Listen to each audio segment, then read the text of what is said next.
Hi everyone, welcome back to Function Pilates channel. I'm Vanessa Kelly, master trainer and studio owner of Function Pilates located in Tempe, Arizona. In today's video, we're going to talk about default exercises to place into your intermediate spinal articulation category. I'm working on a balanced body piece of equipment, and the default spring series I've chosen is a red and a blue spring. I understand as a student this can be very overwhelming and challenging as you're going through the Pilates Teacher Training course, so all of these videos and tutorials are intended to help and assist you throughout the process. So if you do like the Pilates videos, please don't forget to subscribe, like, and share, and I hope to have you along the journey. Start the client lying supine on the carriage with both feet placed in the loops. Most importantly, place the headrest in the down position. Make sure there is some wiggle room off the shoulder blocks so the shoulders don't get caught rubbing against them on the lift. In a frog position, exhale to straight legs.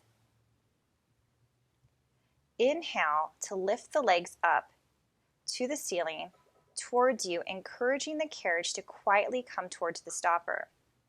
Using the abdominal muscles, exhale to peel the spine off the mat to the upper ribs, softening the knees over sternum, maintaining a frog position with the feet.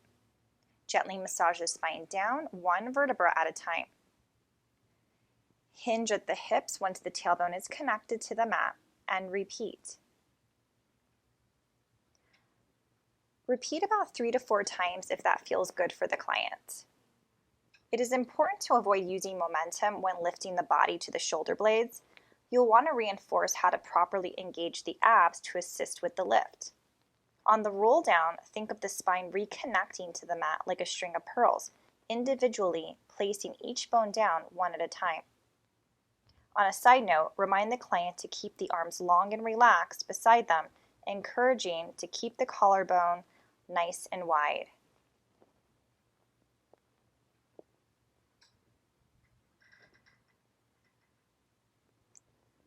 Next, let's dive into long spine, which is its own individual exercise for the more intermediate to advanced client.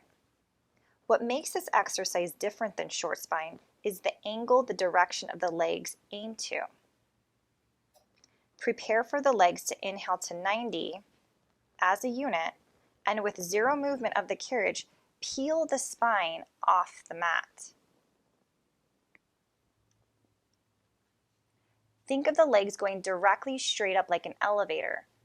Pause at the top of the shoulder blades, letting the arms support the upper body. From here, open the legs hip distance apart and slowly roll the spine down, letting the tailbone root back into the mat.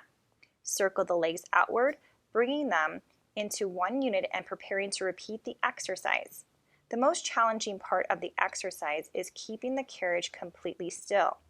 Remind the client to effectively engage the lower portion of the abs to deepen the connection and execute successfully.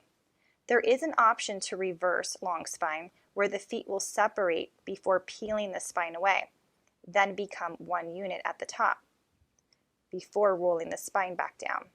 This time, drop both legs to 45 degrees and circle outwards and up. Again, be open-minded on how many repetitions is best suitable for the client you are working with. You can do both short spine and long spine together, or you can do them separately with your client in a workout program.